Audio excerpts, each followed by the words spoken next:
முக்கிய செய்திகள். அயோத்தியில் போட்டியிட திட்டமிட்டிருந்த மோடி தோல்வி பயத்தில் முடிவை மாற்றிக்கொண்டதாக ராகுல் காந்தி பேச்சு.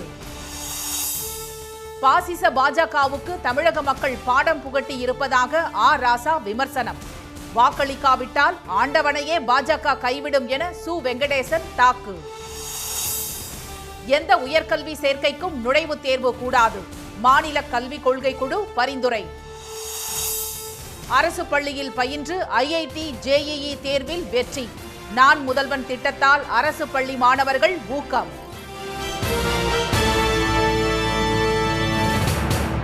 வணக்கம்.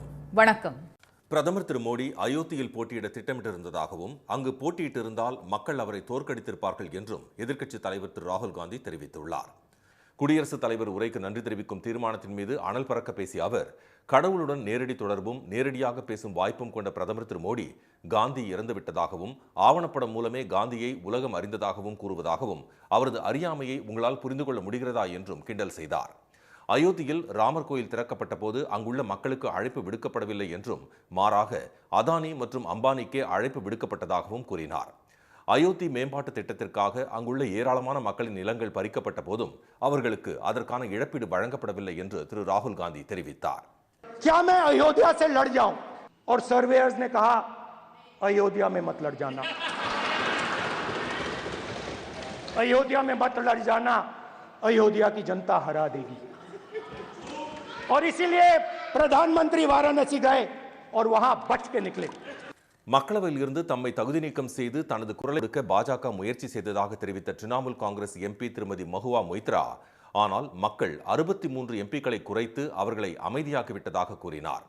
பிரதமர் திரு மோடி முஸ்லிம், மதராசா, மட்டன், முத்ரா என எம்மில் தொடங்கும் வார்த்தைகளை தேர்தல் பிரச்சாரத்தில் உச்சரித்ததாக குறிப்பிட்ட அவர், ஆனால் மணிப்பூர் என்ற வார்த்தையை மட்டும் ஒருமுறை கூட உபயோகிக்கவில்லை என்று தெரிவித்தார்.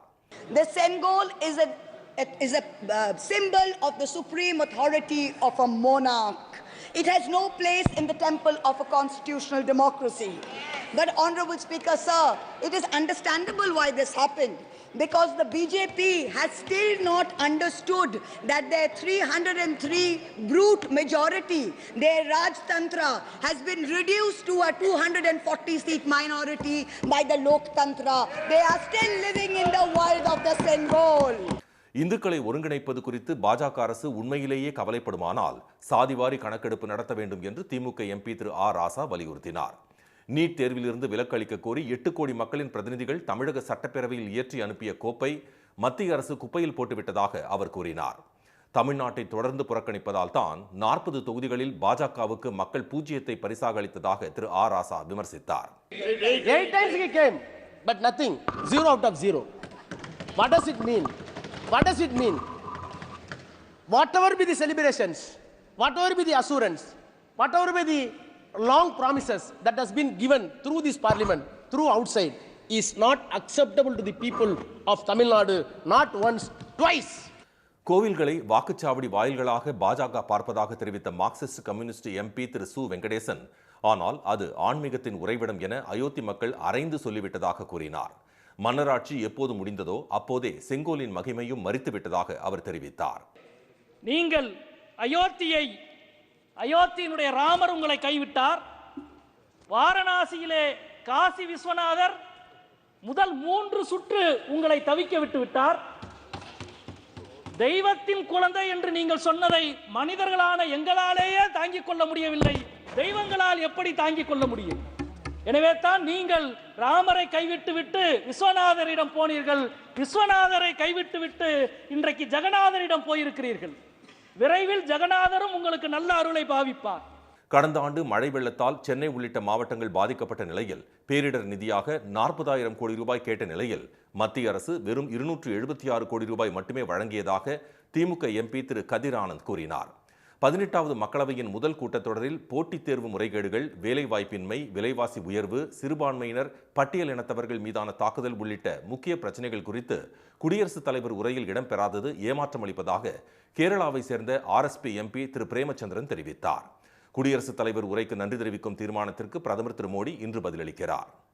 நீட் முறைகேடு தொடர்பாக எந்த நடவடிக்கையும் எடுக்காமல் மத்திய அரசு அமைதி காப்பதாக மாநிலங்களவை எதிர்க்கட்சித் தலைவர் திரு மல்லிகார்ஜுன கார்கே விமர்சித்துள்ளார். மாநிலங்களவையில் குடியரசுத் தலைவர் உரைக்கு நன்றி தெரிவிக்கும் தீர்மானத்தின் மீது பேசிய அவர், ஏழைகள், பட்டியல் இனத்தவர், சிறுபான்மையினர் மற்றும் பிற்படுத்தப்பட்ட வகுப்பினருக்கு சாதகமாக எந்த திட்டமும் குடியரசுத் தலைவர் உரையில் இடம்பெறவில்லை என்று கூறினார். குடியரசுத் தலைவர் உரையில் தொலைநோக்கு சிந்தனையோ வழிகாட்டுதலோ இல்லை என்றும், கடந்த முறை போலவே இந்த முறையும் மத்திய அரசை பாராட்டும் வார்த்தைகளே இடம்பெற்றுள்ளதாகவும் திரு கார்கே தெரிவித்தார். பிரதமர் திரு மோடி தனது மனதின் குரலை மட்டுமே பேசிக் கொண்டிருக்கும் நிலையில் எதிர்க்கட்சிகள்தான் எளிய மனிதர்கள் பற்றி பேசுவதாகவும் அவர் குறிப்பிட்டார். ஓராண்டாக பற்றி எரியும் மணிப்பூருக்கு ஒருமுறை கூட திரு மோடி செல்லவில்லை என்று சுட்டிக்காட்டிய திரு கார்கே, எந்தவித திட்டமிடலும் இல்லாமல் கொண்டுவரப்பட்ட அக்னிவீர் திட்டத்தை முற்றிலுமாக ரத்து செய்ய வேண்டும் என்றும் அவர் வலியுறுத்தினார். NEET page paper leak, UGC NEET paper leak, NEET under graduation रद्द, CSIR नेट रद्द, भीषण ट्रेन दुर्घटना, जम्मू कश्मीर में 3 बड़े आतंकी हमले, राम मंदिर लीक, 3 दिन में 3 हवाई अड्डों की छत टूटी. பாஜக ஆட்சியில் கடந்த 7 ஆண்டுகளில் நீட் தேர்வு வினாக்கள் 70 முறை கசிந்து விட்டதாக தெரிவித்த திரு கார்கே, ஆனால் திரு மோடி தலைமையிலான அரசு எந்த நடவடிக்கையும் எடுக்காமல் அமைதி காப்பதாகவும் கூறினார். துணைவேந்தர்கள், பேராசிரியர்கள் உட்பட முக்கிய பதவிகளில் RSS அமைப்பினர் ஊடுருவி விட்டதாக அவர் விமர்சித்தார். எந்த உயர்கல்வி சேர்க்கைக்கும் நுழைவுத் தேர்வு கூடாது, 3, 5, 8ஆம் வகுப்புகளுக்கு பொதுத் தேர்வு நடத்த தேவையில்லை, கல்வியை மாநில பட்டியலுக்கு கொண்டுவர வேண்டும் என்பன உட்பட பல்வேறு பரிந்துரைகள் அடங்கிய மாநில கல்விக் கொள்கை இறுதி அறிக்கை தயார் செய்யப்பட்டுள்ளது. தமிழ்நாட்டின் வரலாற்று மரபு, தற்போதைய நிலை, எதிர்கால குறிக்கோள்களுக்கு ஏற்ப மாநிலத்திற்கு என தனித்துவமான மாநில கல்விக் கொள்கை வகுக்க டெல்லி உயர்நீதிமன்ற முன்னாள் தலைமை நீதிபதி திரு முருகேசன் தலைமையில் குழு அமைக்கப்பட்டது. இந்த குழு தனது அறிக்கையை முதலமைச்சர் திரு மு.க. ஸ்டாலினிடம் நேற்று சமர்ப்பித்தது. 600 பக்கங்கள் கொண்ட இந்த அறிக்கையில் கல்வியை மாநில பட்டியலுக்கு கொண்டுவர வேண்டும் என்றும், இருமொழி கொள்கையையே தொடர்ந்து கடைபிடிக்க வேண்டும் என்றும் வலியுறுத்தப்பட்டுள்ளது. பள்ளிக் கல்வியில் தமிழை முதல் மொழியாக நிலைநிறுத்துவது அவசியம் என்பதுடன், தொடக்க நிலை முதல் பல்கலைக்கழக நிலை வரை தமிழ் வழி கல்வியை வழங்க வேண்டும் என்றும் பரிந்துரைக்கப்பட்டுள்ளது. ஸ்போக்கன் தமிழ் மீது முதன்மையாக கவனம் செலுத்த அறிவுறுத்தப்பட்டுள்ளது. 5 வயது பூர்த்தியானவர்களை 1ஆம் வகுப்பில் சேர்க்கலாம் என்றும், தனியார் நிர்வாகங்களால் நடத்தப்படும் மழலையர் பள்ளிகள், விளையாட்டு பள்ளிகள் செயல்பாட்டை கண்காணிக்க விரிவான ஒழுங்குமுறை உருவாக்கப்பட வேண்டும் என்றும் கூறப்பட்டுள்ளது. அங்கன்வாடி மையங்களுக்கு தாய் குழந்தை பராமரிப்பு மையங்கள் என பெயரிட பரிந்துரைக்கப்பட்டுள்ளது. 3, 5 மற்றும் 8ஆம் வகுப்புகளுக்கு பொதுத் தேர்வுகள் இருக்கக்கூடாது என்றும், 11ஆம் வகுப்புக்கான பொதுத் தேர்வு தொடர வேண்டும் என்றும், கல்லூரிகளில் சேர 12ஆம் வகுப்பு மதிப்பெண்ணுடன் +1 மதிப்பெண்களையும் கணக்கில் சேர்த்துக் கொள்ள வேண்டும் என்றும் தெரிவிக்கப்பட்டுள்ளது. உயர்கல்வி தேர்வுகளை புத்தகத்தின் உதவி கொண்டு எழுதுவதை அனுமதிக்கலாம் என்றும் பரிந்துரைக்கப்பட்டுள்ளது. தேசிய கல்விக் கொள்கையில் தெரிவித்துள்ளதைப் போல மாணவர்கள் உயர்கல்வி பயிலும் போதே பாதியில் வெளியேறிவிட்டு மீண்டும் அதே படிப்பில் தொடரும் வழிமுறையை தமிழ்நாட்டில் பின்பற்றக்கூடாது என தெரிவிக்கப்பட்டுள்ளது. மருத்துவ படிப்புகளுக்கான நீட் தேர்வு இருக்கக்கூடாது என தெரிவித்துள்ள குழு, நீட் உள்ளிட்ட தேர்வுகளுக்கு பயிற்சி அளிக்கும் மையங்கள் மற்றும் தனியார் கல்வி நிலையங்கள் விளம்பரப்படுத்துவதை தடை செய்யவும் அறிவுறுத்தியுள்ளது. ராஜபாளையத்தில் அரசு பள்ளியில் பயின்ற மாணவர் ஒருவர் நான் முதல்வன் திட்டத்தின் கீழ் பயிற்சி பெற்று JEE முதன்மை தேர்வில் சாதனை படைத்துள்ளார். ராஜபாளையம் சுந்தராபுரம் பகுதியைச் சேர்ந்தவர் சந்திரபோஸ். ஆட்டோ ஓட்டுநரான இவரது மகன் பார்த்தசாரதி அரசு ஆதி திராவிடர் நலப்பள்ளியில் 12ஆம் வகுப்பு வரை தமிழ் வழியில் கல்வி பயின்று தேர்ச்சி பெற்றுள்ளார். படிக்கும் போதே மாணவர் பார்த்தசாரதி மத்திய அரசின் கட்டுப்பாட்டில் உள்ள IITயில் படிக்க JEE தேர்வுக்காக தம்மை தயார்படுத்தி வந்தார். இதற்காக தினமும் மாலையில் JEE தேர்வுக்காக நடத்தப்படும் சிறப்பு வகுப்புகளில் ஆன்லைன் மூலம் கலந்து கொண்டு பிரதான தேர்விலும் தேர்ச்சி பெற்றார். அதனைத் தொடர்ந்து சென்னை சைதாப்பேட்டையில் JEE அட்வான்ஸ் பயிற்சியும் பெற்றார். அதிலும் சிறப்பாக செயல்பட்டு தேர்ச்சி பெற்ற மாணவர் பார்த்தசாரதிக்கு சென்னை IITயில் ஏரோநாட்டிக்கல் என்ஜினியரிங் படிப்பதற்கான வாய்ப்பு கிடைத்துள்ளது. சன் ஃபவுண்டேஷன் ஏற்படுத்தி தந்த கல்வி கட்டமைப்புகள் தமக்கு பெரிதும் உதவியதாக மாணவன் பார்த்தசாரதி நெகிழ்வுடன் கூறினார். JEE மெயின்ஸ் நான் எங்கள் ஸ்கூல் ஆதி திராவிடர் ஸ்கூலில் நான் கோச்சிங் போனேன். ஆன்லைன் கிளாஸ் நடந்துச்சு.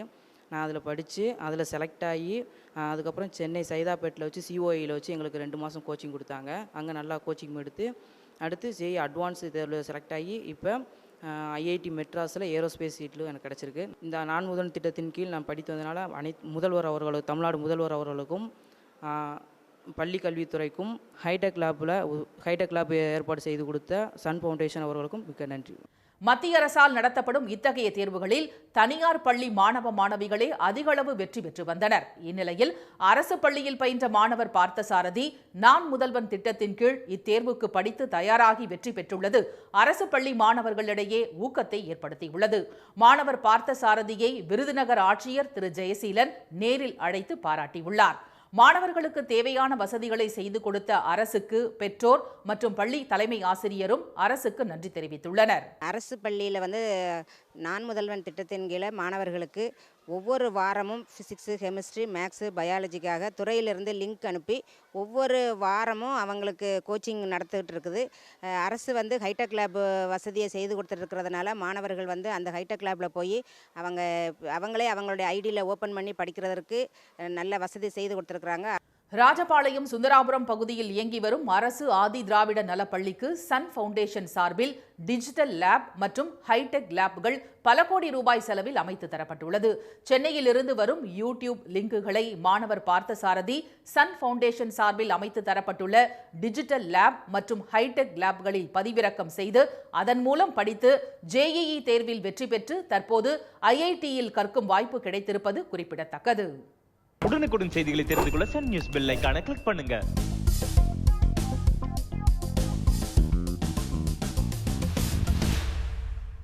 இங்கிலாந்து நாடாளுமன்ற தேர்தலில் போட்டியிடும் 2 தமிழ் பெண்களின் பிரச்சாரம் பொதுமக்களை வெகுவாக கவர்ந்து வருகிறது.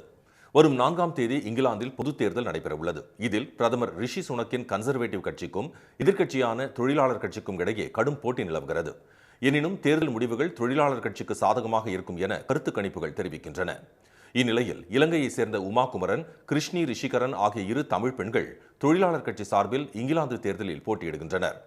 தங்கள் கட்சி வெற்றி பெற்றால் தமிழர்களுக்கு எதிராக போர்க்குற்றம் புரிந்த இலங்கை அரசை சர்வதேச நீதிமன்றத்தில் நிறுத்தி தண்டனை பெற்றுத் தருவோம் என வாக்குறுதி அளித்தனர். ஸ்ரீலங்கால நடந்த எங்கட மக்களுக்கு எதிராக நடந்த கொடுங்களுக்கு இன்னுமே ஒரு அக்கௌண்டபிலிட்டி ஜஸ்டிஸ் இன்னும் இல்ல. Gear Starmer, the leader of the Labour Party சொல்லியிருக்கிறார், கமிட் பண்ணியிருக்கிறார் பிரைம் மினிஸ்டர் ஆனன் என்றால் that he will be committed to a long lasting peace solution for the Tamil people. இவர்களின் பிரச்சாரம் தமிழர்களை மட்டுமின்றி இங்கிலாந்து நாட்டினரையும் மிகவும் ஈர்த்துள்ளது. இங்கிலாந்தில் மொத்தம் 650 MP தொகுதிகள் உள்ள நிலையில் ஆட்சி அமைக்க 325 தொகுதிகளில் வெற்றி பெற வேண்டும் என்பது குறிப்பிடத்தக்கது. நீட் மறுதேர்வு முடிவுகள் வெளியான நிலையில் புதிய மதிப்பெண் பட்டியலை தேசிய தேர்வு முகமை வெளியிட்டுள்ளது. நீட் தேர்வில் கருணை மதிப்பெண்கள் வழங்கியதில் முறைகேடு நிகழ்ந்தது பெரும் அதிர்வலைகளை ஏற்படுத்திய நிலையில் நீதிமன்ற உத்தரவின் பேரில் 1563 பேருக்கு கடந்த 23ஆம் தேதி மறுதேர்வு அறிவிக்கப்பட்டது. இதில் 813 பேர் பங்கேற்ற நிலையில் அதன் முடிவுகளை தேசிய தேர்வு முகமை வெளியிட்டுள்ளது. தொடர்ந்து புதிய மதிப்பெண் பட்டியல் வெளியான நிலையில் இதில் பல குழப்பங்கள் இருப்பதாகவும் தரவரிசை பட்டியலில் பெரிய அளவில் மாற்றம் இருக்காது என கல்வியாளர்கள் கூறினர். Question paper difficulty, easy level எப்படி இதை பிரித்து பார்க்கறது, இந்த 2 கொஸ்டின் பேப்பர் இணைச்சு எப்படி மார்க் கொடுக்க முடியும், எப்படி ரேங்க் கொடுக்க முடியும், எந்த லாஜிக்குமே இதில் இல்லை. அது மட்டும் இல்லாமல் பழைய நீட் ஸ்கோர் கார்டில் NTA டைரக்டருடைய டிஜிட்டல் சிக்னேச்சர் இருந்தது. இப்போ நியூ ஸ்கோர் கார்டில் எந்த ஒரு டிஜிட்டல் சிக்னேச்சர் இல்லாமல் ஒரு ஜென்ரலாக ஒரு டாக்குமெண்ட் மாதிரி டவுன்லோட் ஆயிருக்கு. அப்படிங்கிறதும் ஒரு சின்ன கேள்வியை மாணவர்கள் மத்தியில் ஏற்படுத்தி இருக்கு. மறுதேர்வு நடத்தப்பட்டாலும் நேர்மையாக தேர்வு எழுதிய மாணவர்கள் பலரும் பாதிக்கப்பட்டிருக்கலாம் என கல்வியாளர்கள் தெரிவித்தனர். நீட் தேர்வில் முறைகேடு, வினாத்தாள் கசிவு என அடுத்தடுத்து மோசடிகள் அம்பலமாவதால் நீட் தேர்வை ரத்து செய்வதே தீர்வாக இருக்கும் என்றும் பல்வேறு தரப்பினரும் வலியுறுத்தியுள்ளனர். தூத்துக்குடி துப்பாக்கிச்சூடு சம்பவம் தொடர்பாக குற்றம் சாட்டப்பட்ட அதிகாரிகள் யாரும் இதுவரை வருந்தவில்லை என தெரிவித்துள்ள சென்னை உயர்நீதிமன்றம் அவர்களுக்கு எதிராக கொலை வழக்கு தொடரப்பட வேண்டும் என எச்சரித்துள்ளது. தூத்துக்குடி துப்பாக்கிச்சூடு சம்பவம் தொடர்பாக தாமாக முன்வந்து விசாரணைக்கு எடுத்த வழக்கை முடித்து வைத்து தேசிய மனித உரிமை ஆணையம் பிறப்பித்த உத்தரவை ரத்து செய்ய கோரி மனித உரிமை ஆர்வலர் திரு ஹென்றி திபேன் சென்னை உயர்நீதிமன்றத்தில் வழக்கு தொடர்ந்தார். இந்த வழக்கு நேற்று நீதிபதிகள் திரு SS சுந்தர் மற்றும் திரு செந்தில்குமார் அடங்கிய அமர்வில் விசாரணைக்கு வந்தபோது மாநில மனித உரிமை ஆணையமும் நீதிபதி அருணா ஜெகதீசன் ஆணையமும் விசாரித்த வழக்கை மீண்டும் விசாரிக்க முடியாது என்று எதிர்மனுதாரர் தரப்பில் வாதிடப்பட்டது. CBI தரப்பில் மனுதாரருக்கு இந்த வழக்கை தாக்கல் செய்ய எந்த அடிப்படை முகாந்திரமும் இல்லை என ஆட்சேபம் தெரிவிக்கப்பட்டது. இதையடுத்து நடந்த சம்பவத்திற்கு இதுவரை எந்த அதிகாரியும் வருந்தவில்லை, அவர்களுக்கு எதிராக கொலை வழக்கு தொடரப்பட வேண்டும் என்று தெரிவித்த நீதிபதிகள் எதிர் மனுதாரர்களின் ஆட்சேபத்திற்கு பதிலளிக்க திரு ஹென்றி திபேனுக்கு உத்தரவிட்டு விசாரணையை 15ஆம் தேதிக்கு தள்ளி வைத்தனர். இந்திய குற்றவியல் சட்டத்தின் பெயர்கள் சமஸ்கிருதம் கலந்த இந்தி மொழியில் மாற்றப்பட்டிருப்பது அப்பட்டமான இந்தி திணிப்பு என்று அதிமுக பொதுச் செயலாளரும் எதிர்க்கட்சித் தலைவருமான எடப்பாடி திரு பழனிசாமி கண்டனம் தெரிவித்துள்ளார். கடும் எதிர்ப்புக்கிடையே நாடு முழுவதும் புதிய குற்றவியல் சட்டங்களை மத்திய அரசு நடைமுறைப்படுத்தியுள்ளது. இதற்கு கண்டனம் தெரிவித்து எக்ஸ் தளத்தில் அவர் வெளியிட்டுள்ள பதிவில், இந்திய தண்டனை சட்டம், குற்றவியல் நடைமுறை சட்டம், சாட்சியங்கள் சட்டம் ஆகியவற்றில் மேற்கொள்ளப்பட்டுள்ள மாற்றங்களில் சில விமர்சனத்திற்கு உட்பட்டதாகவே இருப்பதாக சாடியுள்ளார். முக்கியமாக சட்டத்தின் பெயர்கள் சமஸ்கிருதம் கலந்த இந்தி மொழியில் மாற்றப்பட்டிருப்பது ஏற்கத்தக்கதல்ல எனவும், அனைத்து மாநிலங்களுக்கும் பொது மொழியான ஆங்கிலத்தில் இருந்த சட்டத்தின் பெயர்களை இந்தியில் மாற்றியிருப்பது அப்பட்டமான இந்தி திணிப்பு என்றும் அவர் விமர்சித்துள்ளார். அமலுக்கு வந்துள்ள புதிய சட்டங்களை மாற்றியமைத்து அதில் உள்ள குளறுபடிகளை நெறிப்படுத்தி மீண்டும் ஆங்கிலத்திலேயே மாற்றம் செய்ய வேண்டும் என்று மத்திய அரசை எடப்பாடி திரு பழனிசாமி வலியுறுத்தியுள்ளார். தமிழ்நாட்டில் சாதிவாரி கணக்கெடுப்பு நடத்த மத்திய அரசை அதன் கூட்டணி கட்சியான பாமக வலியுறுத்த வேண்டும் என சட்ட அமைச்சர் திரு ரகுபதி தெரிவித்துள்ளார். விக்கிரவாண்டி தொகுதியில் திமுக வேட்பாளர் அன்னியூர் திரு சிவாவுக்கு நேற்று ஆதரவு திரட்டிய அவர், வன்னியர்களுக்கான 10% இடஒதுக்கீட்டை சட்ட உரிமையுடன் பெற்றுத்தர வேண்டும் என்பதுதான் தமிழக அரசின் நோக்கம் என்று தெரிவித்தார்.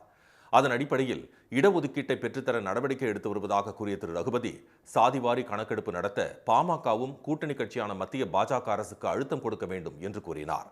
இடஒதுக்கீடு என்பது சரியாக சட்டப்படியாக எந்த ஒரு மனிதனும் பாதிக்கப்படாமல் இருக்க வேண்டும். இந்த இடஒதுக்கீடு தர வேண்டும் என்பதிலே உள்ள சட்ட சிக்கல்களைத்தான் நாங்கள் சொல்லுகிறோம்.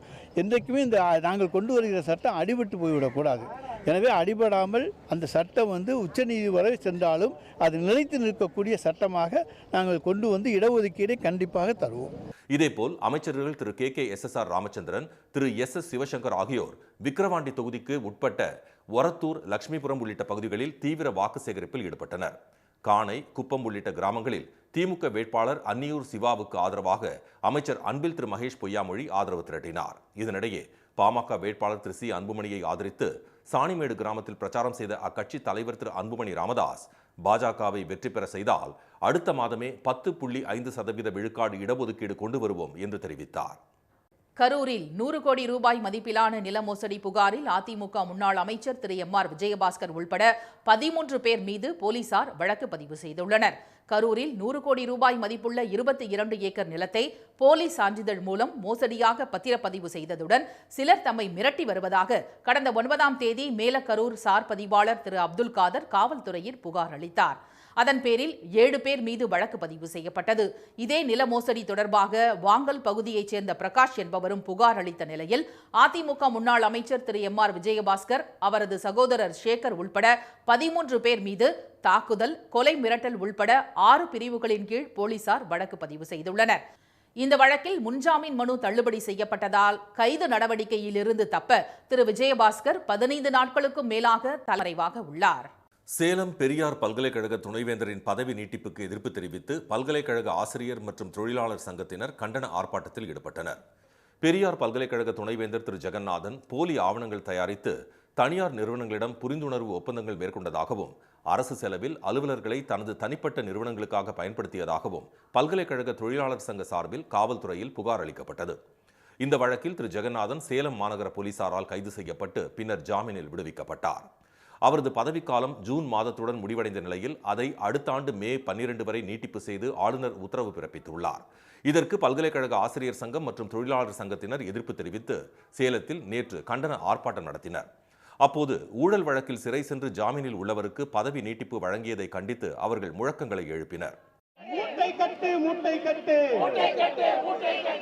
ஜெகநாதனே மூட்டை கட்டு, கண்டிக்கின்றோம், கண்டிக்கின்றோம், ஊழல்வாதி ஜெகநாதனுக்கு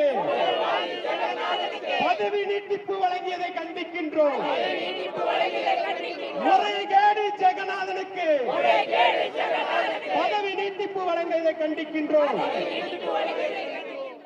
ஊழல் புகாரில் சிக்கிய துணைவேந்தருக்கு பதவி நீட்டிப்பு வழங்கியதன் மூலம் முறைகேடுகளுக்கு ஆளுநரும் துணை போகிறாரா என்று தொழிற்சங்கத்தினர் கேள்வி எழுப்பினர். அரசு இந்த விவகாரத்தில் உடனடியாக தலையிட்டு தீர்வு காண வேண்டும் என்று அவர்கள் வலியுறுத்தினர். மேற்கு திசை காற்றின் வேக மாறுபாடு காரணமாக தமிழகத்தில் அடுத்த 6 நாட்களுக்கு மிதமான மழை பொழியும் என சென்னை வானிலை மையம் தெரிவித்துள்ளது. தமிழகத்திலேயே கடந்த 24 மணி நேரத்தில் அதிகபட்சமாக நீலகிரியில் 362 மில்லிமீட்டர் மழை பதிவாகியுள்ளதாக தெரிவிக்கப்பட்டுள்ளது. நீலகிரி மாவட்டம் கூடலூர் மற்றும் சுற்றுவட்டார பகுதிகளில் தற்போது தென்மேற்கு பருவமழை தீவிரமடைந்து வருகிறது. மாயாராற்றில் ஏற்பட்ட வெள்ளப்பெருக்கு காரணமாக இருவயல் பகுதியில் 14 வீடுகளை மழை வெள்ளம் சூழ்ந்தது. இதையடுத்து வீட்டை விட்டு வெளியே வர முடியாமல் தவித்த பொதுமக்களை தீயணைப்புத் துறையினர் மீட்டு அரசு பள்ளியின் தற்காலிக முகாமில் தங்க வைத்துள்ளனர். மேலும் வெள்ளப்பெருக்கால் முதுமலையில் இருந்து மசினகுடி செல்லக்கூடிய தரைப்பாலத்தின் மீது தண்ணீர் சென்றதால் 1 மணி நேரத்துக்கு மேலாக போக்குவரத்து நிறுத்தப்பட்டது. இந்நிலையில் தமிழகத்தில் அடுத்த 6 நாட்களுக்கு மிதமான மழை பெய்யும் என வானிலை மையம் தெரிவித்துள்ளது. மீண்டும் முக்கிய செய்திகள். அயோத்தியில் பிரதமர் மோடி போட்டியிட்டிருந்தால் மக்கள் அவரை தோற்கடித்திருப்பார்கள் என்று எதிர்க்கட்சித் தலைவர் ராகுல் காந்தி தெரிவித்துள்ளார். அரசு பள்ளியில் பயின்ற மாணவர் நான் முதல்வன் திட்டத்தின் கீழ் பயிற்சி பெற்று JEE முதன்மை தேர்வில் சாதனை படைத்துள்ளார். எந்த உயர்கல்வி சேர்க்கைக்கும் நுழைவுத் தேர்வு கூடாது என மாநில கல்விக் கொள்கை குழு அரசுக்கு பரிந்துரை செய்துள்ளது. இத்துடன் இந்த செய்திகள் நிறைவடைகின்றன. மீண்டும் சன் டிவியில் செய்திகள் மாலை 6 மணிக்கு. செய்திகளை உடனுக்குடன் தெரிந்து கொள்ள சன் நியூஸ் தொலைக்காட்சியை பாருங்கள். வணக்கம். வணக்கம். உடனுக்குடன் செய்திகளை தெரிந்து கொள்ள சன் நியூஸ் பெல் ஐகானை கிளிக் பண்ணுங்க.